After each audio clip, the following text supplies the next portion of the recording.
Hey guys, this is Mohit Kumar Kashyap और आप सभी का वेलकम है गुरुकुल हब यूट्यूब चैनल पर। गाइस, आज की इस वीडियो में मैं आपके लिए एक बहुत बेहतर तरीका लेकर आया हूं जीके को तैयार करने का।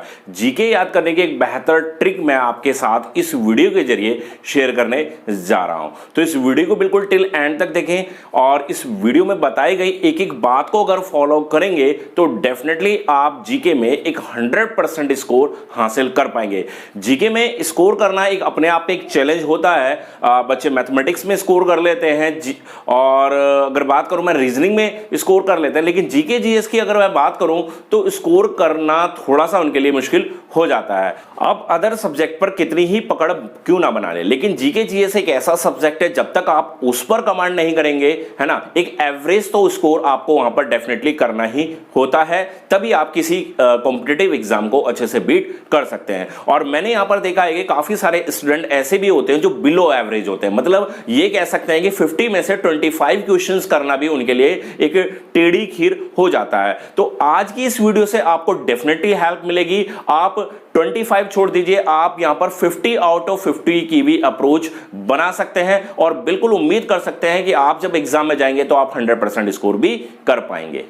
तो अगर आप मेरे बताए हुए मेथड से जीके को तैयार करेंगे तो डेफिनेटली अच्छा खासा स्कोर करेंगे, अप टू 100% तक का भी आप स्कोर डेफिनेटली कर लेंगे। तो वीडियो पसंद आती है, वीडियो को लाइक जरूर से किया करो बच्चों, और साथ ही शेयर किया करो व्हाट्सएप पर, ताकि और भी बच्चों तक ये बेहतर वीडियोस पहुंच सके।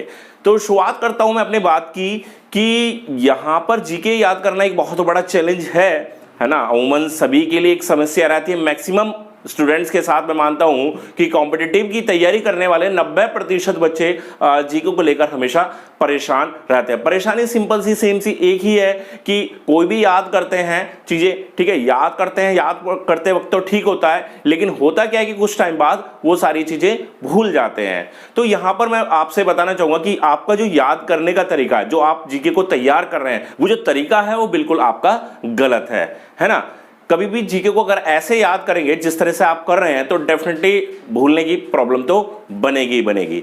तो अगर मैं आपसे कहूं कि आपको कोई टॉपिक तैयार करना है, मान लीजिए हम शुरुआत ही करें, है ना, और हिस्ट्री में अगर शुरुआत करें, अगर मैं कहूं कि सिंधु घाटी सभ्यता को पढ़ लीजिए पूरा, है ना, तो आपका अमूमन करते क्या है कि आप सिंधु घाटी सभ्यता को एनसीईआरटी से पढ़ेंगे, जिस भी बुक से पढ़ रहे हैं, ल्यूसेंट से पढ़ रहे हैं, तो आप एक बार उसको रीडिंग कर लेंगे। रीडिंग करने से होगा क्या, आपको कुछ बातें याद रहेंगी और कुछ बातें आपको एट द टाइम भी याद नहीं रहेगी, और 2-3 दिन बाद तो वो भी चीजें हो सकता है भूल जाएंगे। लेकिन जब रिवीजन करने आप आएंगे तो रिवीजन के टाइम पर भी आप सेम वही चीजें तो रिपीट कर पाएंगे जो ऑलरेडी आपको पहले से याद थी। हो सकता है 1 या 2 पॉइंट आपको एक्स्ट्रा तैयार हो जाए, लेकिन उसकी चांसेस संभावना काफी कम होती है ना। हालांकि कहा यह जाता है कि जितना ज्यादा से ज्यादा रिवीजन होगा उतना आपका जो सब्जेक्ट है वो इंप्रूव होता है। बट जीके में आप अगर इसी तरह से रीडिंग करते रहेंगे तो आप उस लेवल तक नहीं पहुंच पाएंगे जिस लेवल पर आपको पहुंचना है। तो यहां पर मैं जो बता रहा हूं पॉइंट, उस पर आप थोड़ा सा यहां पर ध्यान दीजिए। देखिए, जब भी आप जीके को तैयार कर रहे हैं, आप सिंधु घाटी सभ्यता को ही पढ़ रहे हैं, चाहे एनसीईआरटी से पढ़िए, चाहे कोई भी बुक है, किसी बुक से पढ़ लीजिए, उसको एक बार रीडिंग लगा लीजिए, है ना।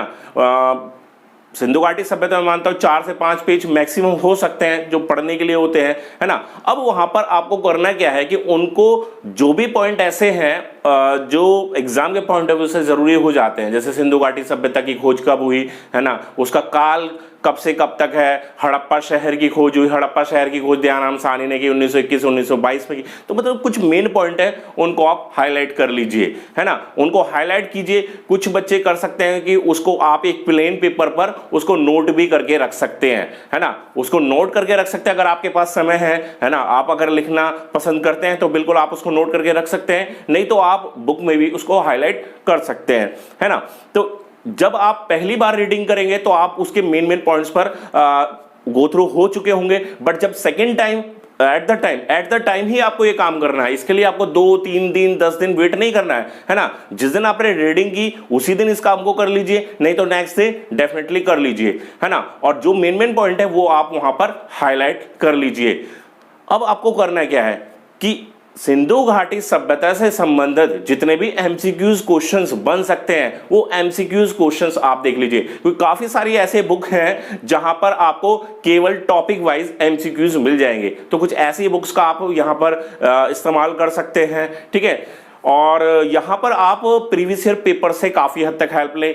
जितने भी प्रीवियस ईयर पेपर्स में सिंधु घाटी सभ्यता से सवाल पूछे गए हैं उन सारे सवालों को एट द टाइम आप तैयार कर लें। इससे क्या होगा, आपने सिंधु घाटी सभ्यता पर तो एक बार रीडिंग करके पकड़ बनाई, फिर वन लाइनर क्वेश्चंस तैयार करके आपने एक पकड़ बनाई, उससे जितने एमसीक्यूज बन सकते थे वो आपने तैयार कर लिए। साथ ही प्रीवियस ईयर परीक्षा, चाहे रेलवे की परीक्षा है चाहे एसएससी की परीक्षा है, तो उसमें जिस भी तरह के सवाल अभी तक पूछे गए हैं वो सारे सवाल आपने तैयार कर लिए हैं। और अब आप कह सकते हैं कि आपने सिंधु घाटी सभ्यता को बहुत अच्छे से तैयार कर लिया है। आपने ना केवल रेलवे लेवल पर उसको तैयार कर लिया, ना केवल एसएससी लेवल पर तैयार कर लिया, आप किसी भी बड़े एग्जाम को भी टारगेट कर रहे हैं तो भी इतना आपके लिए सफिशिएंट हो जाता। और इसी तरीके से आप day by day her topic पर अगर पकड़ बनाकर चलेंगे, हर टॉपिक को आप कवर करके चलेंगे, तो डेफिनेटली आपका स्कोर इंक्रीज होगा और आप डेफिनेटली जीके जीएस के भी जीनियस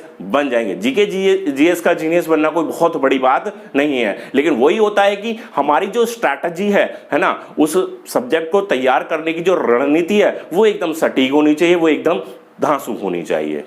तो स्टूडेंट, आपको मेरी बताई गई बात यहां पर समझ में आई है ना। आपको सब्जेक्ट पर भी पकड़ बनानी है, मतलब उसको रीडिंग पर भी ध्यान देना है, साथ ही आपको वहां पर ध्यान देना है कि उसके एमसीक्यूज, उसके previous year questions, one liner को भी आपको साथ के साथ तैयार करके चलना है। अब सवाल ये बनता है कि सर इतना सारा सिलेबस है जीके जीएस में, अगर सभी टॉपिक्स पर हम ऐसे ध्यान देंगे तो फिर कैसे चलेगा? ऐसा तो साल भर में भी कोर्स प्रिपेयर नहीं हो पाएगा। देखिए स्टूडेंट, यहां पर मैं आपको क्लियरली बात बता दूं कि यहां जो मैंने ये टिप्स जो आपको बताई है वो ऑल एग्जाम के लिए मायने रखती है। यानी कि आप यूपीएससी लेवल तक भी तैयारी कर रहे हैं तो भी उसके लिए बेनिफिशियल है। लेकिन अगर आप किसी छोटे एग्जाम की तैयारी कर रहे हैं, जैसे रेलवे एग्जाम है या एसएससी लेवल पर आप तैयारी कर रहे हैं, जहां पर एसएससी की मात्र 25 क्वेश्चन पूछे जाएंगे, रेलवे में भी 40 या 50 क्वेश्चन पूछे जाएंगे, तो वहां पर आप कुछ सिलेक्टेड टॉपिक्स पर काम कर सकते हैं। सिलेक्टेड का मतलब यह है कि मान लीजिए आपको पता है कि आपके एग्जाम में हिस्ट्री में एंशिएंट हिस्ट्री से सवाल नहीं पूछे जाएंगे, ज्यादा